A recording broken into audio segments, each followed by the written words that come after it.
Но много наши другачи, пошто изгубија едни родители, беше едно колешко изгубил својот родител од ковид мерки.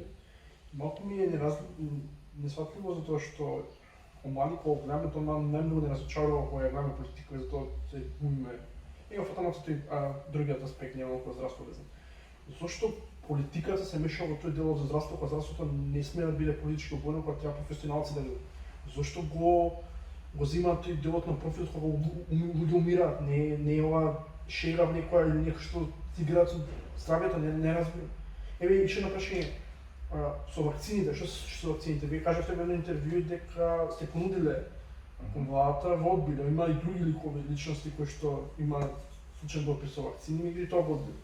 Да, се работеше, мислам, ја не сум понудил, туку добив информација дека и копија од тоа што е понудено до Министерството, баш преку кинеска влада, а не преку некоја фирма, од наш човек што работи во тој источен свет, колега, работи голема фирма, чии родители би тука сакам да си ги вакцинираме детите. Зошто тоа не е прифатено тогаш, пак имаше ефект?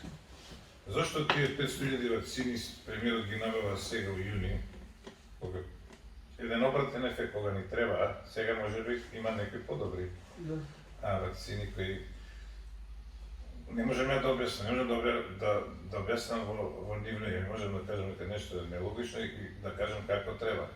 За вакцината во Србија, нормално дека требаше да им се отворат рампите на нашите граѓани и да не важи за нив полициски час кога тргнаа за Србија, да не плаќаат тоа направи. Ние како држава им дозволивме да не плаќаат патарина до Куманово. Мал гест, ама да не запираат. И на граница нема да ги претресуваме, ќе ги пуштиме. И кои ќе се вратат, и кои ќе дојдат, ќе ги вакцинираме со втора доза.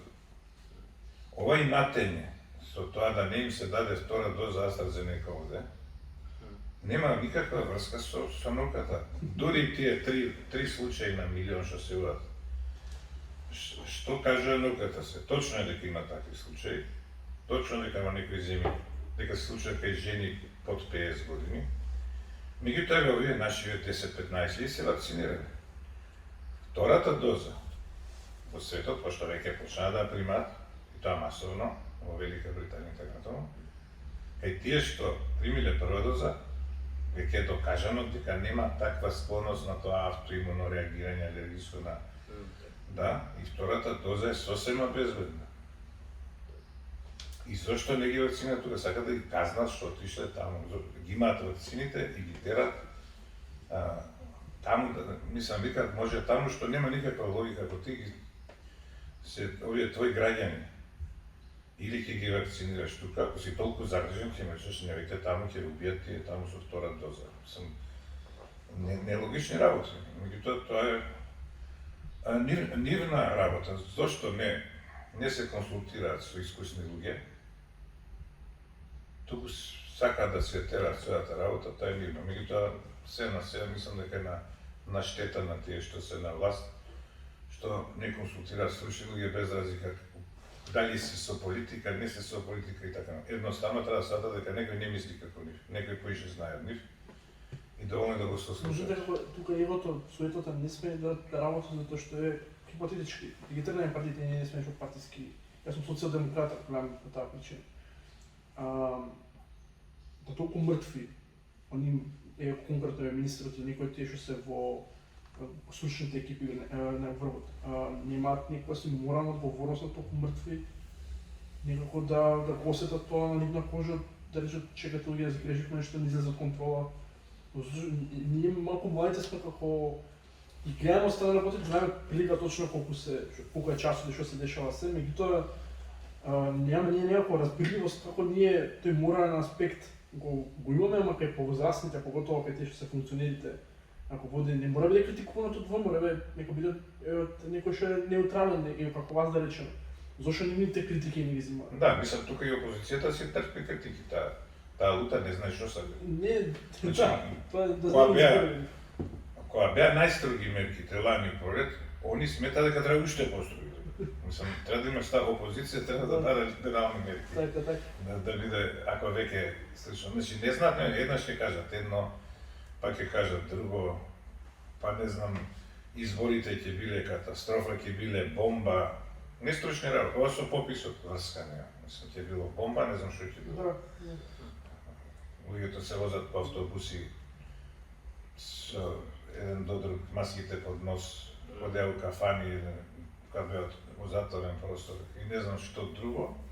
Протести на тоа, значи, неконзистентна беше и овако таму во опозицијата има луѓе што се против вакцина, има луѓе што се за вакцина, значи немаат став и затоа едноставно само ги кажуваат овие бројки без да кажат што треба да се преземе. Еве ја кажам дека треба протокол од да се намали, а меѓутоа да се сврла вината дека сами си зимале лекови, да се сврла вината дека досна се увеле, а има случаи кога нема кај да најдат место, и да цело време се гледа дека имало некои земји што имаат поголема смртност. Значи тоа е кога ти не сакаш да во ситуација да бидеш прв во светот, туку гледаш да не бидеш последен. А на крај пак испаднеш последен. Значи Унгарија, која е многу по-богата, до пред некој време беше Словенија пред нас, која 10 пати поише има повеќе пари за...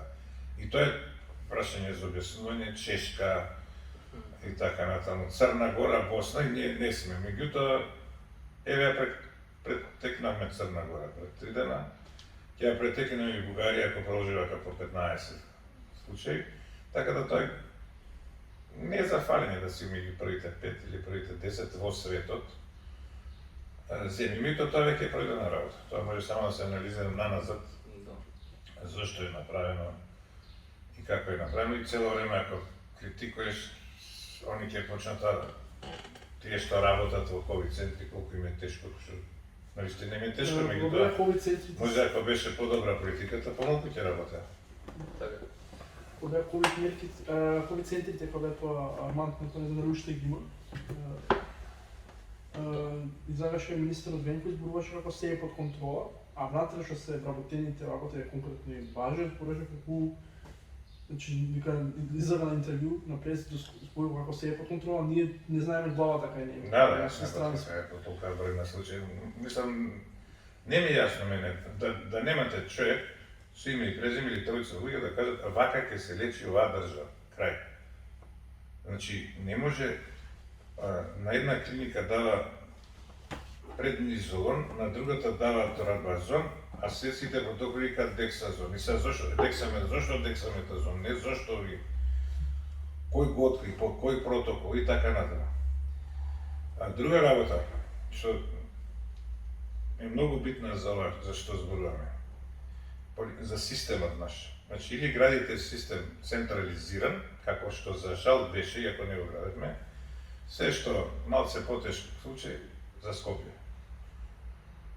А сте крстиле клинички болници кои немаат врска со клинички болници, па се Тетово и Штип, нека се навредат колку сакаат. Бидејќи ја работам на следење на резистенција под еден систем, Цезар систем се вика тој, колку бактерии од крвта, од сепса се резистентни на антибиотици при крв, земени од крв. И ние имате клинички болници во кои нема ни една бактерија од крв изолирана во целата година. Нема зашто не зема, зашто потешките ги праќа во Скопје. И сега што се случва с клиничка болница? Да не збориме за овие помалите градови. Значи, они немали искуство со тешко болни пациенти. До некој ниво гледа, се влоши ситуацијата, у прва помош во Скопје, и сега Скопје се затвори. Во ноември се случи. Презаситување. И сега таму им доаѓаат болни кои никогаш не ги лечеле, не знаат што е тоа тешко болен пациент, им доаѓа масово. Никакво искуство во животот, па интензивна нега и не знам што. И нема време некој од Скопје да ги одлучи. Одеа луѓе, кај што имаше проблем, голем, да помогнам, и тоа не можеше сега. И одеднаш доаѓа наплив и се полнат болници во кој кадрот не е обучен, нема искуство што да прави, а дури нема ни па протокол. Точен, еден му каже едно, друг друго. Има еден научен труд кај што се гледа дека особено надолу Скопје во тие болници различни ставови имаат докторите како да лечат да лечат пациенти. Значи тоа што ние не сме предготвени како мала земја, што може би изгледа логично да се направи центар и сите да се лекуваат тука. Меѓутоа при пандемија тие земји страдаат бидејќи немаат дислоцирано, ако имало идеја кај нас да се направи клинички центар негде кај градско, огромен и цела Македонија тука да се лечи. И дел Скопјани се лечат во Скопје, а другите доаѓаат тука дека е поевтино некој во секоја. Меѓутоа тоа е за редовна состојба. При вонредна состојба очигледно не сме биле подготвени дека треба тие да лечат една ваква тешка болест. И тоа што го гледаме на терен, сите биле во паника и давале се што ќе падне на памет. Или вака изгледа тоа. Дојде тој и у болница не е исправно, а камоли кај здрави луѓе. За да не му се, така вика тој, да му се спушти на плужа, ја да му дам антибиотика, ама бидејќи има резистенција, да дам ја два различни антибиотика за да ги фати сите можни бактерии што може да му се накалемат на овој кој сега е здрав, па му дава два антибиотика. Па имало цитокинска бура, автоимуно реагирали, да му давам кортикостероид. Па после правил вирусот коагулација. Ја веднаш, нема да мериме, да чекаме, да му давам антикоагуланс. И многу е важно имунитетот да му се зајакне. И замислете, примаат 3-4 витамини, од кој витамин D може да биде незгоден ако се предозира. И примаат минерали, и секој човекот е здрав. И внесел претходно цинк. И уште внесел. И вие му давате горе, он се има труење од цинк. Па селен, па магнезиум, па не знам што. И сега не знае, и он немаше да има симптоми. Меѓутоа, тие лекари починаат да мачнина, нузија туши, малаксаност добива и вика тоа се симптоми на ковид, а може би се симптоми на... И тука се измешува. Истото се прави во болниците, кога секој му се даде, се замачкува целата клиничка слика. Па потоа проблемот со кислород. Знаеме дека многу кислород може да го активира вирусот. И просветно така натаму. резултати за витамин D дека сепак не помага. Тоа баш прво, меѓутоа бар да нема. Да. Значи прво кога ќе го лечиш пациентот треба да нема направи штета. А делот лекови му прават штета да не зборам антибиотици, му уништуваат нормалната флора, имунитетот. И паника имаше сек до светот по првите 2-3 месеци. Се дава дури антибиотици. Ти на своја рака за паника. Меѓутоа потоа застанне тело каже од сега вака ќе се работи. Па еден да не излезе семене да каже луѓе на матични престанете со таа пракса. Но тој се погоди. Цело ме сика пациентите се зимат, немојте без препорака, препораки ве не чинат.